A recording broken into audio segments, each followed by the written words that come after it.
Bienvenidos, un gusto saludarlos como siempre, gracias por la sintonía.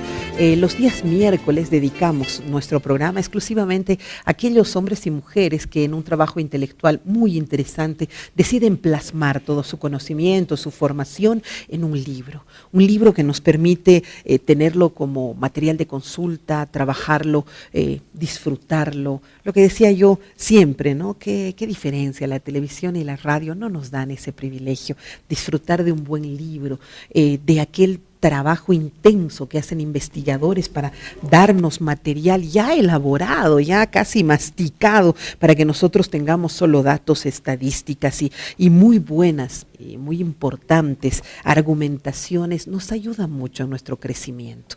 El país afortunadamente ha logrado tener una nueva generación de jóvenes intelectuales con un muy buen anclaje académico. Ya lo hemos conocido anteriormente, el día de hoy estoy con Andrés Guzmán. Él ya ha trabajado un mar de promesas incumplidas, que lo hemos presentado acá en el programa también, y lo tenemos como panelista de Sabor a Tierra en temas internacionales, sobre todo del tema del mar, porque tú eres economista. Bienvenido, Andrés, ¿cómo estás? Gracias por la invitación, un gusto estar acá. Sí, efectivamente, es así lo que dices. Este es un trabajo que lo hemos hecho con 5 investigadores en total y trata principalmente de lo que es el comercio marítimo de Bolivia y la dependencia que tenemos actualmente de los puertos chilenos. ¿Desde cuándo se empezó a trabajar esto? Porque es un tema absolutamente coyuntural. 2016 figura, dice aquí que ha sido ya presentado el libro, diciembre de 2016, casi empezando el 2017. Sí, en diciembre lo hemos presentado, justamente en la Cancillería, al evento asistió el presidente Morales y lo comentó. Tuvo una muy buena aceptación de parte de las autoridades, que era justamente lo que nosotros queríamos, que llegue a las autoridades. Entonces, la respuesta ha sido positiva. El trabajo lo hemos realizado durante todo el 2016, de hecho hemos comenzado a finales de 2015, hemos hecho una investigación de campo con entrevistas. Yo mismo he ido hasta Santiago a conversar con algunas personalidades sobre lo que son la influencia de las élites económicas chilenas en los puertos que utiliza Bolivia y en el comercio boliviano en general. Y Marvin Flores, que es otro de los investigadores, ha realizado un viaje, varios viajes hasta la frontera y hasta los puertos para evidenciar, ¿no?, en los camiones, con los transportistas, cómo se hace todo el proceso, ¿no?, cuáles son los documentos que se tienen que entregar y cuáles son los tiempos además que se tienen que cumplir, ¿no?, y esperar para poder hacer una exportación, y también de vuelta cómo se hace el trámite para una importación. Estoy impresionada, realmente han hecho un trabajo brillante. Dime, ¿de qué año a qué año han trabajado en temporalidad? ¿Desde cuándo están tomando en cuenta los datos y las estadísticas? De hecho, el capítulo 1, que trata sobre los costos de la mediterraneidad, tiene un análisis histórico que va desde finales del siglo XIX hasta la actualidad, en el cual manejamos datos diferentes, porque obviamente no es tan fácil conseguir cómo se ha desarrollado, cómo ha evolucionado el comercio boliviano. O cómo hubiera sido nuestra vida si teníamos puertos, ¿no es cierto? Así es. Obviamente en los últimos años sí tenemos más especificidad en cuanto a los costos, ¿no?, que se tiene en el comercio marítimo, nos basamos en varios estudios que se han realizado para países sin litoral, ¿no?, en los cuales se evidencia y se destaca que los costos están entre 0.7 y 1.5% del PIB que pierde un país por no tener una salida soberana al mar. Repíteme, ¿no? ¿Cuánto? Entre 0.7 y 1.5% del PIB, del Producto Interno Bruto. Significativo, por supuesto. Sí, por lo menos un punto porcentual crece, para poder incrementar. Que podríamos incrementar. Aquí te voy a hacer una pregunta un poco chinchosa. ¿Por qué utilizas mediterraneidad?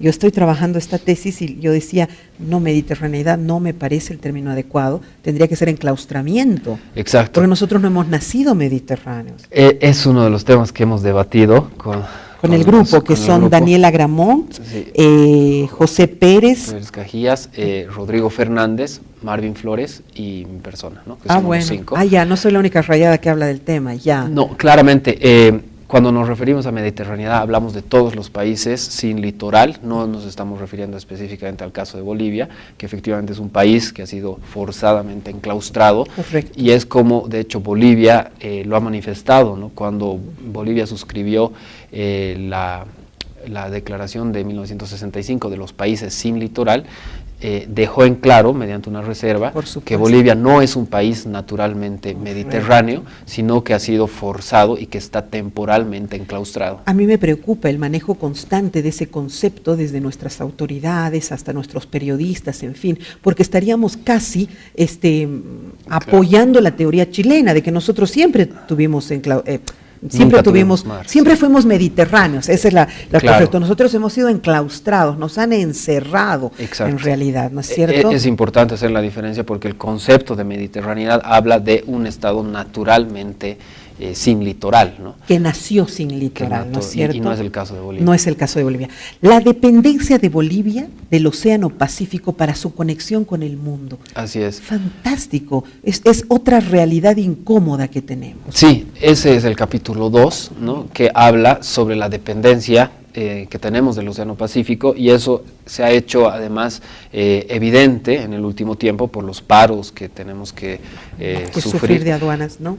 Y en el análisis nosotros quitamos, digamos, todo el comercio que tenemos con los países vecinos, ¿no? Porque el comercio con ultramar, con mercados internacionales, es el que se ve afectado por el hecho de no tener una costa propia, ¿no? Obviamente con los países vecinos tenemos comercio que es directo a través de las fronteras terrestres, que se realiza mediante camiones, ¿no? Vías terrestres, ferrocarriles y ductos, ¿no?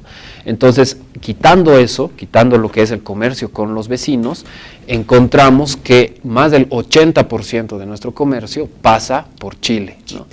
Entonces, eso obviamente nos refleja la gran dependencia que hemos desarrollado de los puertos chilenos, y es por eso que el trabajo se enfoca principalmente en lo que es la aplicación del libre tránsito en territorio y puertos chilenos, y no así en las salidas que tenemos por otras vías, ¿no? Por Perú, por Argentina, por ahora la pregunta, ¿estamos nosotros sacando nuestra exportación hacia ese lado, hacia los países del Pacífico, o también tenemos exportación hacia el otro lado, o sea, hacia Europa, por ejemplo? Claro, tenemos, efectivamente. ¿Y lo sacamos por el Pacífico, inclusive aquello que exportamos hacia Europa? Sí, y que pasa, bueno, por el Canal de Panamá. Correcto. ¿No? Y es así como llega a Europa y a los mercados del Atlántico. Pero también, bueno, parte de nuestras exportaciones también salen por la hidrovía Paraguay-Paraná, que tiene una salida al Atlántico. Es muy poco, y es una vía que no es utilizable todo el año, ¿no? Porque el calado,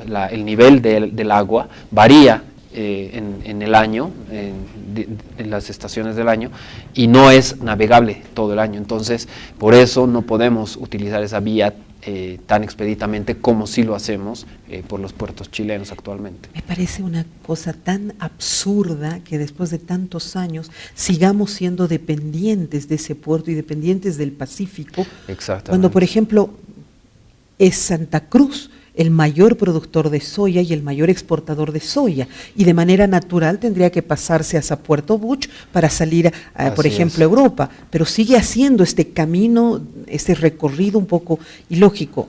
Serán precios más baratos, porque sabemos que los empresarios siempre buscarán abaratar sus costos. Sí, claramente, no solo los precios, sino también los tiempos, ¿no?, que se utilizan, que es otro de los costos. De hecho, uno de las conclusiones del libro es que los mayores costos que tiene que enfrentar Bolivia no son monetarios, sino son en tiempos, ¿no? Por el tiempo que tenemos que esperar, y porque además los puertos chilenos han quedado chicos para el comercio boliviano, que ha crecido mucho en los últimos años y han sido rebasados en su capacidad, y por eso nuestros exportadores tienen que esperar entre 3 a 5 días para realizar una sola exportación, ¿no? Entonces hay muchas variables que nos afectan y que nosotros mismos nos hemos impuesto al volvernos dependientes de ese único puerto. Sí, tienes toda la razón. El tercer capítulo habla del rostro de la mediterraneidad, la realidad diaria de la carga en tránsito. Sí, este es un capítulo muy interesante porque ahí se ve cómo efectivamente se realizan estas exportaciones y importaciones, cuáles son los procedimientos que hay que seguir, también dentro de nuestras fronteras, que efectivamente también es otra de las falencias que tenemos. Nosotros tenemos que mejorar nuestra infraestructura y también los procedimientos en cuanto a burocracia. Y bueno, ahí también ya empezamos a hablar de lo que son los problemas que enfrentamos en territorio y puertos chilenos, donde hay paros constantes y hay un incumplimiento flagrante a varios de los acuerdos que tenemos, ¿no? Porque el Tratado de 1904 establece un derecho de libre tránsito a perpetuidad por territorio y puertos chilenos. Y cualquier cambio tendría que ser definido entre ambas partes. Entre ambas partes, eso dice el artículo 6. Lo cual Chile ha desconocido. Exacto. Eso es muy importante. El artículo 6 tiene dos partes, una que nos otorga el libre tránsito y otra que dice que toda la reglamentación de ese libre tránsito se tiene que hacer de común acuerdo entre ambos gobiernos. Que no, ¿no? Y no se cumple porque hay muchos actos unilaterales de parte de Chile en los cuales incluso la misma privatización se ha hecho sin el consentimiento de Bolivia, y Bolivia nunca ha reconocido a las empresas privadas que operan los puertos como sucesoras del Estado chileno en cuanto al cumplimiento del libre tránsito. Aquí veo una interesante tabla y quisiera preguntarte si es que han tenido ustedes la posibilidad de explicar la razón, porque aquí dice más o menos, por ejemplo, el año 2000 tenía una salida por el puerto de Corumba, un 19% de nuestra exportación. Obvio, de tambo quemado era el 49%, la mitad. Sin embargo, el 2015 me llama la atención. Disminuye tambo quemado a 46%, pero también disminuye Corumba al 11%. ¿Por qué esta disminución de ese porcentaje a Corumba, por ejemplo, cuando podría haber crecido? Y se incrementa por Antofagasta, o sea, lo que salía por Corumbá se va por Antofagasta, de nuevo al Pacífico. En realidad no son bienes sustitutos los que salen por uno y otro puerto, sino que por Antofagasta exportamos principalmente minerales, ¿no? Y no hacemos casi nada de importaciones. No, pues.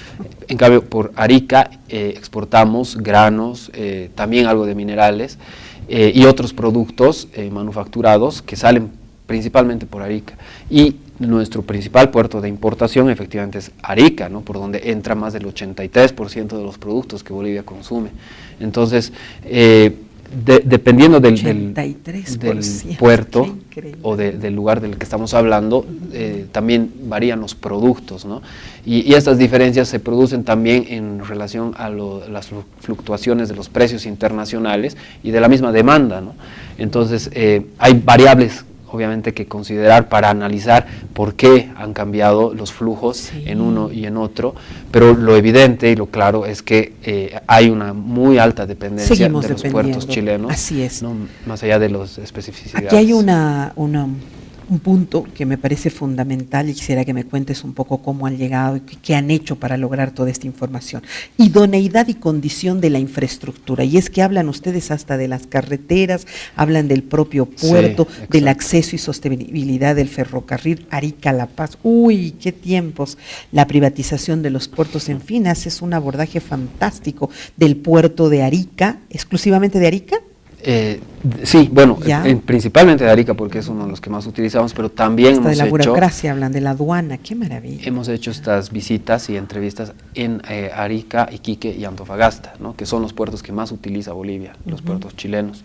Y efectivamente la infraestructura, por ejemplo, para llegar a Arica es muy deficiente, ¿no? La carretera Arica Pisbiri, que es la CH11, ¿no? de Chile, está en muy mal estado, ¿no? Y ha entrado en una etapa de rehabilitación o de reconstrucción ya el 2014, pero los trabajos se han prolongado muchísimo y cierran una vía. No sé si has viajado recientemente a Arica. He estado el año pasado. Que te hacen esperar a un lado porque están reparando. 3, 4 horas. Exactamente, cierran la vía entonces uno tiene que esperar, y eso para los camiones se traduce en más de 6 horas, ¿no? Y ahí están los tiempos. Casi no logro cruzar la frontera, o sea, casi llego tarde para cruzar la frontera y es tener que dormir en el auto con mis sobrinos, porque ellos estaban reparando la carretera, entonces me tuvieron 4 horas parada esperando hasta poder cruzar, y a la ida fue exactamente lo mismo. Y es una cosa que todos los conocemos, y además en las partes que se supone que sí está habilitado, hay muchos huecos, hay baches, y realmente se necesita un trabajo muy, muy grande para reparar todo eso, y una voluntad verdadera, porque no se ha podido reparar durante tantos años, y la situación sigue igual, ¿no? Cuando uno diría, a ellos les conviene que Bolivia pase por ahí y deje los réditos económicos de lo que es el paso comercial, pero no hay una voluntad. Pero es que desde que cruzas, ¿no?, la frontera te están maltratando, hasta con los baches de sus carreteras. Así es, no hay realmente una voluntad de parte del gobierno de Chile por resolver estos temas, ¿no? Y un ejemplo también de eso es la paralización del ferrocarril Arica-La Paz, que está parado en el lado chileno ya hace más de 10 años, ¿no? A pesar de que hay acuerdos complementarios al Tratado de 1904 que dicen que ese libre tránsito del ferrocarril tiene que ser a perpetuidad. Entonces ahí también vemos otro incumplimiento de parte de Chile. Pero es que se lo vendió, pues el ferrocarril lo vendimos a Chile, ¿no? Durante el gobierno de Gonzalo Sánchez de Lozada, sí, privatizado. Fue concesionado, claro, una privatización en la cual la parte occidental de los ferrocarriles de Ende pasaron a una empresa chilena, Cruz Blanca, ¿no? Y ahí murió nuestro ferrocarril. Pero la parte que queda en Bolivia, es decir, de Vía Chacharaña, está operable, ¿no? Hay un buscarril o ferrobús, que es un micro, un bus con llantas con ruedas de tren. De tren, exacto, que trabaja en esa vía Chacharaña, y lo hace habitualmente, ¿no?, para transporte de personas. Pero eso en el lado boliviano. En el lado chileno está paralizado, ¿no? Se ha cortado la vía. Funciona. Entonces solo llegamos hasta la frontera. Exacto. Cuántas cosas por informar. Puedo seguir en el capítulo 4, ¿no? Te estoy haciendo contar todo. Régimen de libre tránsito boliviano y las élites económicas en Chile, que eso me parece fantástico. Sí, ese es mi capítulo. Yo sé, bravo, bien, a ver. No, y ese es también obviamente muy interesante, porque aquí hablamos de cómo es la aplicación del libre tránsito, ¿no? Porque, como te decía, el libre tránsito está reglamentado por el Tratado de 1904 y más de 10 acuerdos complementarios.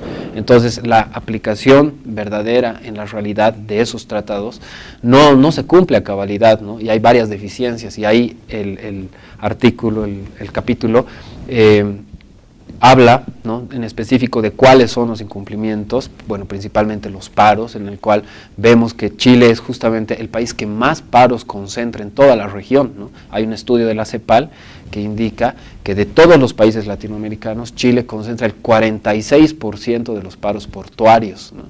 Y en segundo lugar está, digamos, Brasil, que tiene solo 9%, ¿no? Y los otros países 6%, 5%, pero solo Chile 46%. O sea, es el país que más paros portuarios tiene, y obviamente eso muy a pesar de que es el país que está obligado a garantizar el libre tránsito de Bolivia. Con un acuerdo internacional, además, sí, ¿no? Exacto. Oye, lo que estoy impresionada es que te has ido a infiltrar, eres un patriota tú, ¿no? Te has ido a infiltrar de verdad en las élites chilenas. Has hecho una identificación de, por ejemplo, el grupo empresarial Luxich, que es una de las familias más poderosas de Chile. ¿Cuál es la cantidad de holdings que tiene de energía, de industria, de bebidas, de la banca, en productos navieros, en hotelería? Has hecho lo mismo con Urenda y con la familia Von Appen. Exactamente. Bueno, este trabajo lo ha hecho, de hecho, Rodrigo Fernández, ¿no?, que él ha investigado cómo está configurada la economía chilena, básicamente, desde el punto de vista de que hay una captura de parte de las élites de la economía y de la política, ¿no? Hay unas cuantas familias en Chile que manejan todo, ¿no? Y eso es a lo que se refiere esta parte del libro, en la cual vemos que unas cuantas familias están dirigiendo la banca, los supermercados. Por ejemplo, los Luxich, ¿no es cierto? Exacto, Luxich es el holding, el grupo de empresas más grande y más poderoso. Si hacemos la toma adecuada, vamos a ver que ellos son verdaderamente un pulpo que está que se ha introducido en todo tipo de empresas en Chile, y claro, económicamente también ellos deben manejar muchísimo. Claramente. Perdón, políticamente. Y claro, influyen, y eso también lo dice el libro, en los partidos políticos porque financian las campañas, ¿no? Claro. Y eso ha sido, de hecho, un escándalo de corrupción que ha salido a la luz recientemente en Chile, y todos saben que las grandes familias, los grandes consorcios están detrás de esto, ¿no? Y en los puertos, y eso es a lo que llega el capítulo, justamente están dominados por tres grupos empresariales básicamente, ¿no? Que son Luxich, Urenda y Von Appen, ¿no?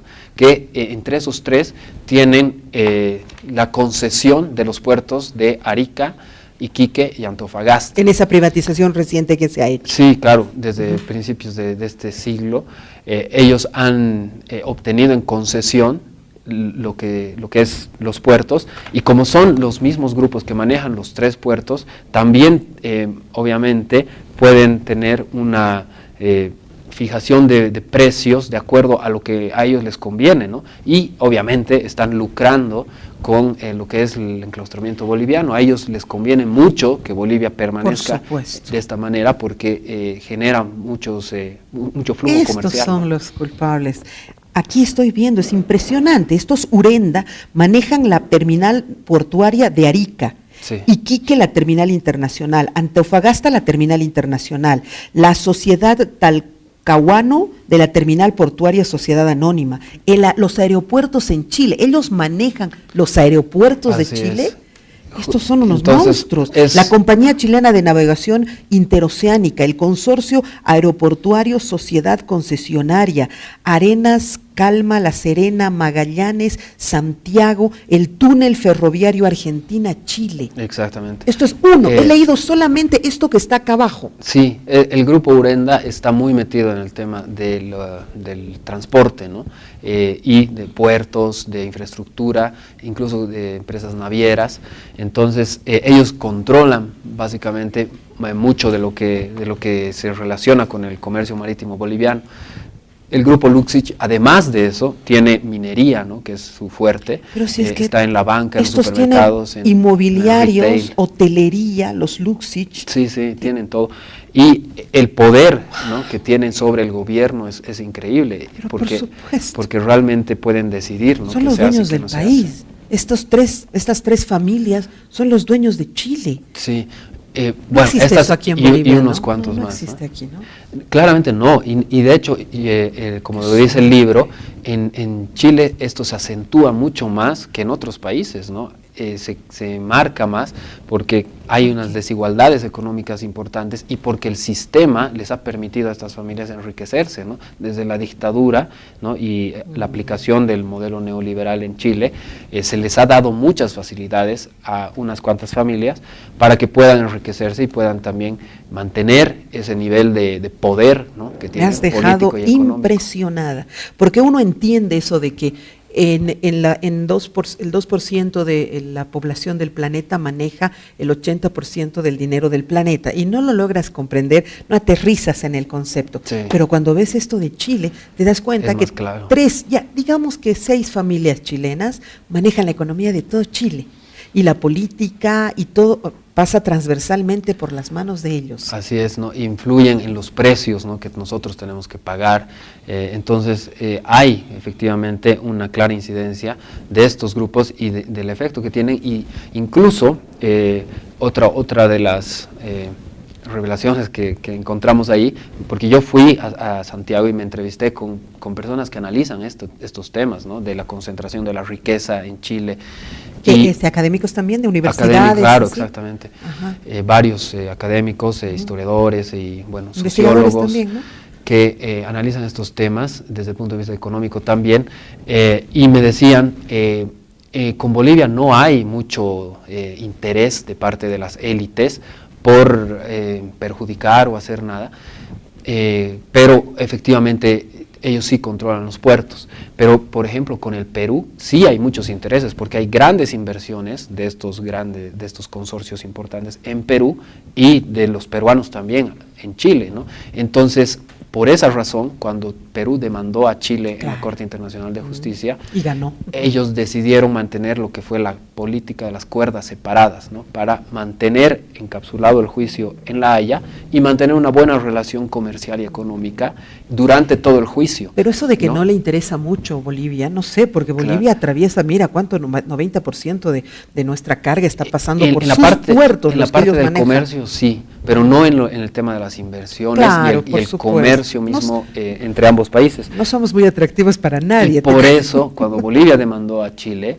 ahí ya no hubo esto de las cuerdas separadas y mantener una buena relación. Al contrario, las relaciones se tensaron mucho más y dejaron que la Cancillería chilena maneje el caso sin influencia de estas élites, ¿no? Que influyeron con Perú, pero con Bolivia no, porque no están estos intereses. ¿Pero tú crees que esto último que ha sucedido no es parte también de una estrategia que han debido montar ellos mismos? Yo creo más bien que con el tema del Silala sí saltaron ahí, porque justamente el grupo Luxich es el principal beneficiario de las aguas del Silala. Sí, porque ellos son los dueños de estas bebidas. Quiñeco, ¿no es cierto? Holding Quiñeco Bebidas. En realidad es la empresa del ferrocarril Antofagasta-Bolivia, que es del grupo Luxich, la que tenía la concesión de la prefectura de Potosí para utilizar las aguas del Silala, y las siguieron utilizando después de que esa concesión fue revocada por Bolivia, ¿no? Y ahora esa empresa, que es del grupo Luxich, recibe las aguas del Silala gratuitamente y las comercializa. Claro, aquí en Chile. En cerveza, en pisco, tiene no sé cuántas embotelladoras de cerveza, embotelladoras de pisco, de agua. Pero las aguas del Silala en específico las utilizan para la minería para el consumo humano. O sea, esta empresa las recibe y las comercializa en el norte de Chile, las vende caro además, ¿no? A más de $2 el metro cúbico. Y además las utiliza en la minería. Entonces, con razón, pues, es un gran negocio, porque ellos las reciben gratuitamente. Con razón ha ido hasta ahí el canciller, o sea, se ha movilizado todo Chile cuando ha sucedido eso. Claro, y por eso pareciera que Chile ha demandado a Bolivia por ya no puedo aguas. Seguir, porque esto podríamos estar horas aquí. Este es un libro realmente que yo le aconsejaría a todo analista internacional, a todos quienes están poniendo sus ojos sobre el tema Chile-Bolivia, ¿dónde lo encontramos? El libro es de Porque Plural. Les hemos hecho antojar, pero ahora les diremos dónde. Sí, está en Plural, ¿no? En todas las librerías de Plural y a las que Plural tiene acceso. El libro está en 60 bolivianos, me parece, ¿no? Porque es un libro corto y, ya obviamente disponible, ¿no? Para que quiera adquirirlo. Sí, queda decomisado, el libro queda decomisado. No, claro que sí, esto es para ti. Sí, gracias. Te pido por favor me lo dediques, te agradezco mucho por haber estado en el programa, muy interesante de verdad el material. No, gracias a ti, Verónica, siempre un gusto estar acá. Bueno, creo que aquí tenemos buen material para ir analizando. Gente de la Cancillería, Relaciones Internacionales, deberían poner sus ojos en estos estudios que hacen jóvenes con muchos deseos de hacer patria. Creo que es fundamental aquello. Permítame hacer una muy breve pausa, enseguida regresamos.